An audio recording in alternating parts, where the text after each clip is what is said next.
साथियों नमस्कार, कैसे हैं आप सब लोग। मजामा केम छो कसा आहेस। आप सबको जय श्री राम, जय बालाजी की, जय खाटू श्याम जी की। साथियों, एक महत्वपूर्ण टॉपिक पर मैं चर्चा कर रहा हूँ। ये टॉपिक जो है आपका सुना हुआ भी है कि मेंटेनेंस जो है हम कैसे अवॉइड करें। पर साथियों, जो पैटर्न्स यहाँ लिखे हुए हैं ना, ये पैटर्न्स ज़ीरो हैं to avoid the liability of maintenance.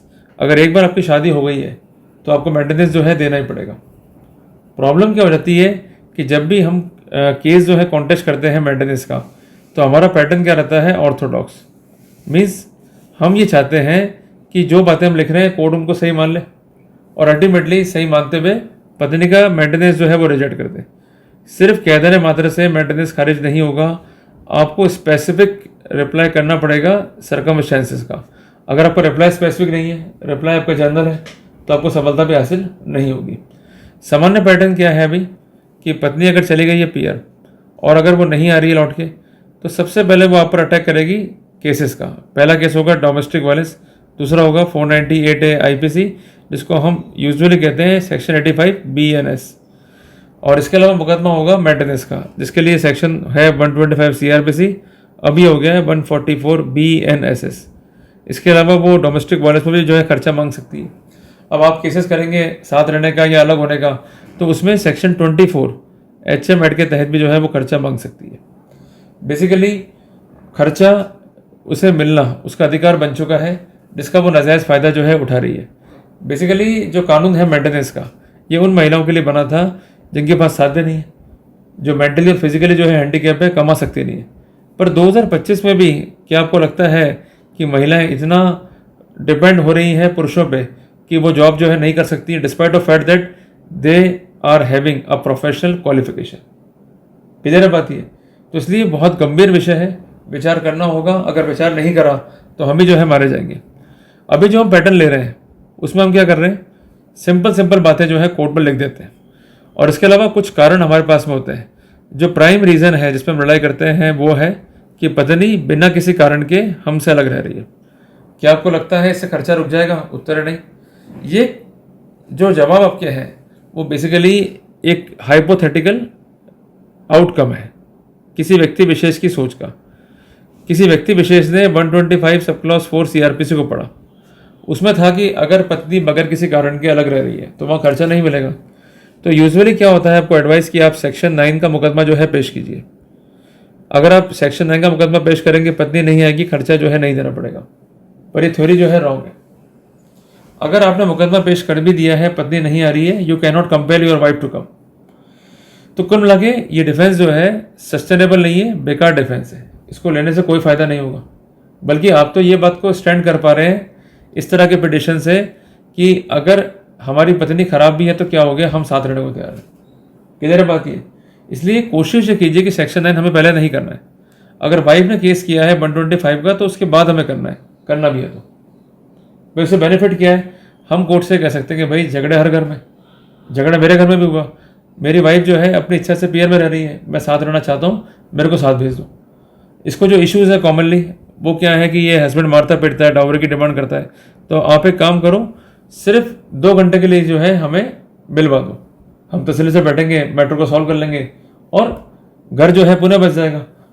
मैं आपको एक बात स्पष्ट कहना चाहता हूँ कि सेक्शन 9 फैमिली कोर्ट एक्ट में ये प्रोविज़न है कि कोर्ट जो है प्रयास करेगा मीडिएशन के। आप लोग करते हो थ्योरेटिकल मीडिएशंस, आपको जोड़ देना है प्रैक्टिकल मीडिएशंस पे। भाई वाइफ ने केस कर दिया 125 CRPC का या 144 BNSS का कि मुझे खर्चा चाहिए। हस्बैंड का पॉइंट क्या है कि मैं खर्चा देने को तभी तैयार होऊंगा जब पत्नी जो है घर बसा लेगी, और जो भी इसके आरोप हैं उनका समाधान जो है ट्रायल में हो जाएगा। पर जब समाधान ही हो जाएगा मैटर का, तो बेटर ये रहेगा हम मैटर को जो है विड्रॉ कर लेंगे। तो आपको करना क्या है, सेक्शन 9 के अंदर कोर्ट से ये मांग करनी है कि मैं अपनी पत्नी के साथ रहना चाहता हूँ, पर इस शर्त पे कि वो केसेस जो है विड्रॉ करें। केसेस तो विड्रॉ भी करेगी नहीं, तो बेटर ये है कि हम हफ्ते में एक बार या 2 हफ्ते में एक बार 2 घंटे के लिए जो है किसी होटल में मिल लें। जो भी हमारे बीच गिले शिकवे हैं वो दूर हो जाएंगे और मैटर जो है सॉल्व होने की पोजीशन हो जाएगी। कई बार देखा भी होगा आपने कि झगड़ा हो गया पति पत्नी के बीच में, और वो झगड़े जो है सुलटते हैं रात को जाके। क्लियर बात है, सुलटते कैसे मालूम है प्रोसेस आपको। और जब कोर्ट का भी जोर यही है कि मैटर को सुलटाओ, तो हम सेक्शन 9 हिंदू मैरिज एक्ट का मुकदमा पहले ना दाखिल करके हम दाखिल करेंगे बाद में, जिसके दो फायदे, केस ट्रांसफर नहीं होगा, जहाँ केस पेंडिंग है वाइफ का वहीं केस हो जाएगा, और कोर्ट को इजी रहेगा, भाई इसका अपना शहर है, हम इसके शहर में हैं, इसको क्या मारेंगे पिटेंगे। और जहाँ तक बात है डाउरी हैरेसमेंट की, वो मैंने किया नहीं है, और ये चाहती है घर बसाना इफेक्टिवली, तो मेरे पास भी जो है एक बेस्ट इसके लिए ऑप्शन है, उसको ये फॉलो कर ले ताकि ये घर जो है बस जाए। क्लियर बात ये है। तो इसी पर अपने को जो है जोर देना होगा। सिंपल लिख दिया आपने कि मेरी पत्नी जो है अलग रह रही है, मैं साथ रहना चाहता हूँ, मैंने पिटिशन में डाल दिया है, ये एक अच्छा विकल्प नहीं होगा। क्लियर हो गया अपने को। तो जब भी केस डालना है सेक्शन 9 हिंदू मैरिज एक्ट का, वो बाद में डालना है अपने को, after having the case of section 125 CrPC और सेक्शन 144 ऑफ बीएनएसएस। क्लियर हो गया अपने को। दूसरी इंपॉर्टेंट बात यह है कि आपके आरोप ये होते हैं कई केसों में कि मेरी वाइफ जो है जी रही एडल्ट्री में, उसके किसी के साथ जो है अवैध संबंध है, जिसको हम कॉमनली जो है एडल्ट्री या जार क्रम या व्यभिचार कहते हैं। साथियों बेसिकली एडल्ट्री क्या है? Sexual intercourse by a married man और married women with another man और वुमेन। क्लियर है बात ये? And the relationship is out of marriage in existence. भाई आप छोटे से बात समझिए कि सेक्शन 5 जो है हिंदू मैरिज एक्ट का, वो किसी भी हिंदू को जो है रोकता है पुनः मैरिज करने के लिए, अगर मैरिटल टाई जो है सर्वाइव कर रहे हैं। अगर आप करेंगे मैरिज तो आप जो है दोषी बन जाएंगे बायगेमी के। बट प्रॉब्लम ये है इस देश में कि किसी ज़माने में 497 आईपीसी में एडल्ट्री ऑफेंस था, बाद में ये सेक्शन ही हट गया, और अभी वर्तमान जो कानून है बीएनएस, उसमें एडल्ट्री जो है ऑफेंस नहीं है। तो एडल्ट्री जो है ग्राउंड है डिवोर्स का। तो सिंपल आपने लिख कह दिया कि साहब मेरी वाइफ जो है रह रही है एडल्ट्री में, तो ये पर्याप्त नहीं है।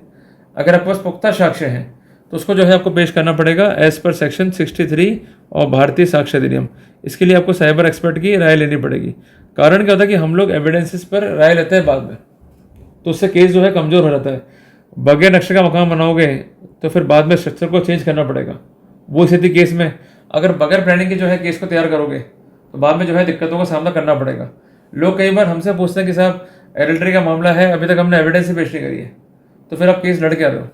अगर आपका स्पष्ट आरोप है एडल्ट्री का, तो आपको पुख्ता साक्ष्य साइबर एक्सपर्ट की ओपिनियन ले करके पेश करना है। उसका बेनिफिट ये है कि अगर वाइफ ये कहते हैं कि भाई आपने साक्ष्य गलत पेश कर दिया, मुझे बदनाम किया है, तो वो आप पे केस कर सकती है डिफेमेशन का, फॉर्जरी का।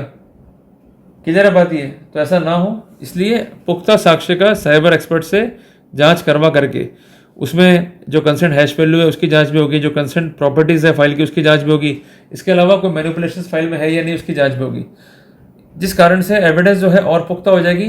तो एविडेंस पर संदेह करने का कोई भी कारण जो है कोर्ट के पास में नहीं रहेगा। तो जवाब जो है आपका इफेक्टिव फाइल हो जाएगा और वहाँ पर एक मजबूत पक्ष जो है आपका रिकॉर्ड पाया जाएगा। Otherwise mere pleading of adultery would not be sufficient to waive the cause of marriage. Adultery एक मजबूत ग्राउंड है। अगर एडल्ट्री की पुख्ता साक्ष्य है तो उसको पुख्ता तरीके से कोर्ट में रखें। साथियों एक महत्वपूर्ण बात यह है, कई बार हमारा डिफेंस ये भी होता है कि पत्नी जो है सहमति के साथ में जो है अलग रह रही है। ये डिफेंस जो है आप लेते हो 125 सब क्लॉज 4 या 125 सब क्लॉज 5 सीआरपीसी की लाइट में। अब ये सेक्शन हो गया 144 बीएनएसएस।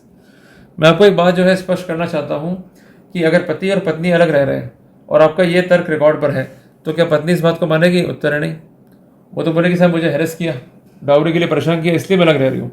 इसलिए आप एक बात जो है ध्यान में रखिए, अगर पत्नी जो है जा रही है फॉर एग्जांपल इलाज के लिए या किसी भी कारण से, उसका भाई जो है लेने आया हुआ है, तो वहाँ पर जो है डीड आप लिखवा लो, एग्रीमेंट लिखवा लो कि मैं अपने इलाज के लिए या अपनी पढ़ाई के लिए जा रही हूँ और मैं ये डॉक्यूमेंट जो है लिख के देती हूँ। ये डॉक्यूमेंट जो है एडमिसेबल है एज पर सेक्शन 15 ऑफ भारतीय साक्ष्य अधिनियम।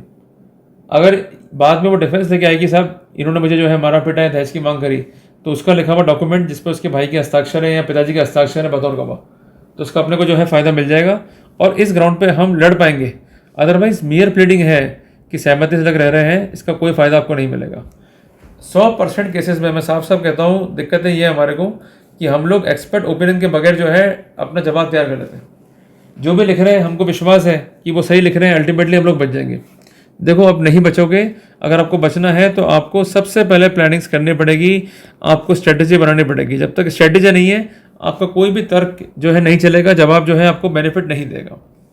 साथियों कई बार डिफेंस जो है हमारा ये भी होता है कि पत्नी जो है आत्मनिर्भर है और हम जो है बेरोजगार हैं इसलिए खर्चा मत दो। देखो, पत्नी अगर कमा रही है, आप बेरोजगार हैं और उस बेरोजगारी का कोई प्रूफ फाइल पे नहीं है, तब भी कोर्ट जो है ये मान लेगा भाई आप रोजगार कमाते हो।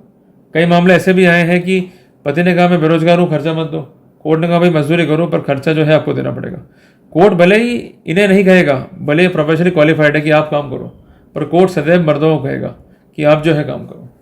तो इसलिए आपको मैं बार बार कहता हूँ कि शादी से पहले कर लो फाइनेंशियल प्लानिंग। अगर आप एक बिजनेसमैन हो, एंटरप्रेन्योर हो, तो आपको काम करना पड़ेगा regarding the company formation, LLP formation. अगर आप इन चीज़ों पर काम नहीं करोगे और आपने इंडिविजुअल कैपेसिटी में जो है पैसा लेना शुरू कर दिया और आपका असेसमेंट जो है काफ़ी ज़्यादा है, तो ना केवल टैक्स में जो है आपको दिक्कत आएगी, अपितु भारी भरकम जो है पैसा आपको देना पड़ सकता है। क्लियर है बात ये? इसलिए हर एक चीज़ का महत्व है। करेंगे तो, नहीं करेंगे तो फिर अपन कोसेंगे सिस्टम को और अल्टीमेटली सिस्टम की जो है अपन बुराइयाँ करते रह जाएंगे। देखो, सरकार कभी भी नहीं चाहती कि किसी गलत व्यक्ति को अधिकार मिले, पर सरकार आपसे अपेक्षा भी तो करती है कि आप अलर्ट रहें। उदाहरण के लिए सरकार ने बना दिया बिजनेसमैन के लिए या एंटरप्रेन्योर्स के लिए कंपनी एक्ट। सरकार क्या रहती है, कंपनी बनाओ, आप सारा का सारा पैसा जो है कंपनी में डाइवर्ट कर दो, सैलरी ड्रॉ करो, आपका असेसमेंट ही बहुत कम हो गया, तो खर्चा भी जो है लड़की को बहुत कम मिलेगा। पर आप क्या कभी ध्यान देते हो इन बातों पे? कभी भी नहीं। आपको लगता है सरकार जो है खुद आपकी हेल्प करे, वो पॉसिबल नहीं है। क्लियर है बात ये? तो सरकार ने स्टेप बाय स्टेप हर व्यक्ति विशेष के लिए, हर वर्ग के लिए कानून बनाए। कुछ कानून हमारे नेगेटिव पार्ट पे है, कुछ कानून हमारे पॉजिटिव पार्ट पे। नेगेटिव कानून तो हमने देख ली है, पर पॉजिटिव कानून से ही इसको आप न्यूट्रलाइज कर पाओगे। जैसे हम पढ़ते हैं साइंस में एसिड एंड बेस रिएक्शन, तो लड़की जो कार्रवाई कर रही है वो एसिड है, पर बेस क्या है वो हमें क्लियर होना चाहिए। अगर बेस क्लियर नहीं है, झूठे कानूनी कार्रवाइयों की रोशनी में। इसलिए बचाव खुद के हाथ में, सावधानी ही बचाव है। साथियों, कई बार जो है डिफेंस होता है आपका कि वाइफ ने जो है तलाक ले लिया है और उसे कोर्ट में लिख के दिया है बिफोर जज की उसने अपना खर्चा वेव कर दिया है। देखो, कई जजमेंट आए हैं सुप्रीम कोर्ट के, अगर वाइफ खर्चा वेव भी करती है तब भी उसको मेंटेनेंस जो है मिलेगा यदि उसने डिवोर्स ले भी लिया है। तो जब तक वो रीमैरिज नहीं करती है तब तक वो खर्चे के लिए एलिजिबल है। इसलिए बार बार मैं कहता हूँ कि आप ये मत लिखवाया करो कि मैं खर्चे का हक त्यागती हूँ। ये लिखवा मैं सक्षम हूँ, मैं पढ़ी लिखी हूँ, मैं अर्न कर रही हूँ, मेरे पास काफ़ी अच्छा अर्निंग है और मेरा अर्निंग लड़के से भी ज़्यादा है, जिस कारण मैं खर्चा नहीं चाहती हूँ, ना भविष्य में लूंगी, और जिस कारण से अपना मैं हक त्यागती हूँ। सब तो ठीक है। अगर सिंपल लिखवा दिया कि मैं अपना हक त्याग रही हूँ तो आपका ये स्टेटमेंट हो जाएगा अगेंस्ट द पब्लिक पॉलिसी, और वहां पर फिर खर्चा जो है कोर्ट बांध सकता है, even after she is having a divorce. सबसे महत्वपूर्ण कारण ये कि आपको लगता है कि भाई अगर हम मर जाएंगे तो खर्चा वैसे नहीं मिलेगा, तो बेटर है कि सुसाइड कर लो। क्लियर? देखो, अगर आप मर गए किसी भी कारण से, अगर आपके नाम पर जो है पॉलिसीज हैं, इंश्योरेंस पॉलिसीज वगैरह, पैसा मिलेगा आपकी वाइफ को, वो हकदार बन जाएगी फर्स्ट राउंड के अंदर ही। और सबसे इंपॉर्टेंट बात यह कि अगर घर वाले भी आपके हैं, they are holding the money as a trustee, तो उनको ये अमाउंट जो है अकाउंट फॉर करना ही पड़ेगा। दूसरी बिग प्रॉब्लम क्या रहती है हमारे लिए कि अगर आप मर भी गए तो जो आपकी संपत्तियां हैं जिनके पास में जाएंगी उन पर जो है लाइबिलिटी इंपोज होगी रिगार्डिंग द मेंटेनेंस। ऐसे कई फैसले हैं ऑनरेबल सुप्रीम कोर्ट के, जहां पर स्पष्ट किया गया कि जिसने पति की प्रॉपर्टी को जो है इनहेरिट किया पति की मौत के बाद में, उसको जो है मेंटेनेंस का दायित्व जो है उठाना पड़ेगा। इसलिए आप कोई सा पैटर्न जो है अडॉप्ट कर लो, ये सारे के सारे पैटर्न जो है बेकार हैं, ऑर्थोडॉक्स हैं। आपको शुरुआत से ही संभलना होगा। जिस दिन आपका बच्चा ग्रेजुएशन में आ जाए, एडमिशन ले ले, उस दिन से आप तैयारी शुरू कर दो फाइनेंशियल प्लानिंग की। अगर आपने नहीं करी, बच्चा जो है अल्टीमेटली जॉब में लग जाएगा और जॉब लगने के करीबन 1-2 साल बाद जो है इसकी हो जाएगी मैरिज, फिर आप कुछ भी नहीं कर पाओगे। और प्लानिंग को बड़ी चीज़ छोड़ना है। प्लानिंग में हम लोग क्या कर रहे हैं कि जो हमारा खुद का पैसा है, जो ओरिजिनल अमाउंट है, उसको हम कर रहे हैं divert in company, in LLP, in partnership firm, in HUF, ताकि कोई बड़ी लाइबिलिटी जो है हमारे कंधों पे नहीं आ जाए।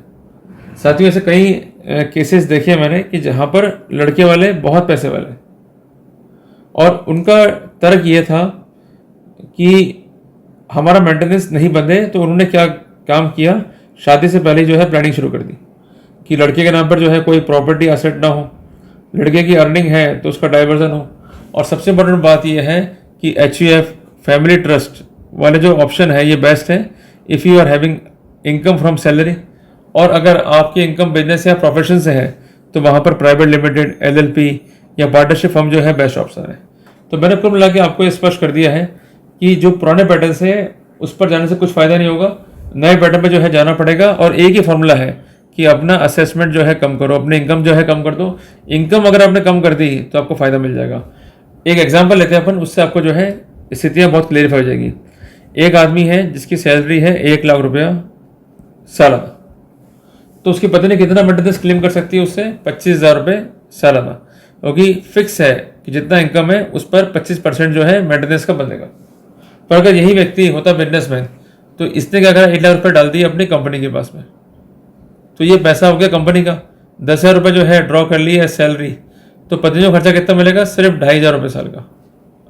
तो कहने की बात यह है कि हम जो मेथड्स हैं डिफरेंट कानून में, उसका उपयोग करते हुए जो अपना इंडिविजुअल असेसमेंट है उसको हम कम कर सकते हैं, तो एक खर्चा हमें जो है कम देना पड़े।